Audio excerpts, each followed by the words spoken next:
Bismillahirrahmanirrahim. Assalamualaikum warahmatullahi wabarakatuh.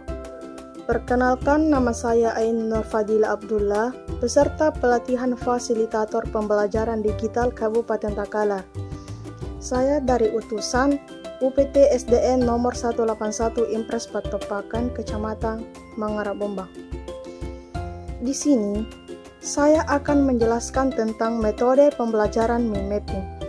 Jadi, mind mapping adalah suatu teknik menyusun menggunakan catatan yang tujuannya untuk membantu seseorang dalam menggunakan seluruh potensi otak agar bekerja secara optimal. Cara yang dilakukan hanyalah dengan menggabungkan kerja otak bagian kiri dan kanan. Metode ini dipercaya mempermudah masukkannya informasi ke dalam otak. Jadi,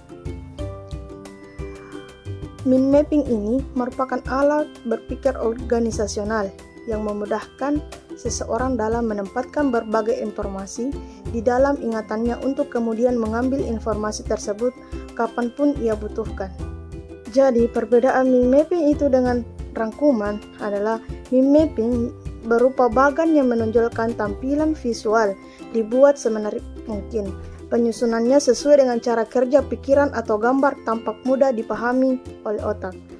Sedangkan rangkuman menampilkan penjelasan dan tidak terlalu menonjolkan tampilan visual. Cara penyusunannya sesuai urutan dari topik utama, kemudian topik sekunder dan bagian-bagian. Jadi, adapun manfaat mind mapping yaitu melatih memahami berbagai informasi penting, meningkatkan ketelitian, meningkatkan kemampuan memahami, dan meningkatkan kreativitas. Jadi di sini manfaatnya juga mampu meningkatkan kemampuan seseorang dalam berimajinasi, mengingat, berkonsentrasi, membuat catatan, meningkatkan minat sekaligus mampu menyelesaikan persoalan. Mind mapping juga ini akan membuat seseorang terbiasa mencatat dan menyusun sejumlah informasi penting dari suatu konsep atau ide utama yang ia pelajari. Mind mapping juga ini memudahkan seseorang dalam menyajikan dan mengkomunikasikan suatu informasi, baik untuk diri sendiri maupun orang lain. Jika telah terbiasa terlihat gambaran besar dari suatu konsep atau ide utama, dia juga mampu menyelesaikan berbagai masalah yang kompleks.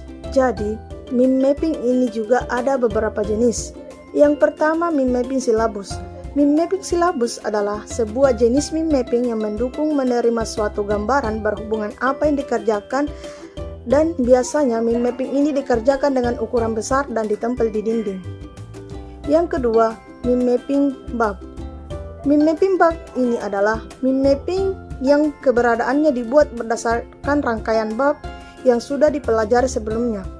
Peta konsep jenis ini biasanya dibuat dengan meringkas poin-poin penting dalam sebuah pembelajaran dengan tujuan untuk mempermudah pada saat mengingatnya. Yang ketiga, map paragraf. Mind map ini memberikan informasi dengan cara yang lebih lengkap dan mendetail. Tak hanya dapat melihat keterangan ringkas dari setiap bab yang dipelajari, namun juga keterangan dari masing-masing bab. Seperti inilah contoh mind mapping, teman-teman. Mungkin ini yang dapat saya sampaikan. Kurang dan lebihnya mohon dimaafkan. Saya akhiri dengan ucapan wallahul muwaffiq ila aqwamit thoriq. Assalamualaikum warahmatullahi wabarakatuh.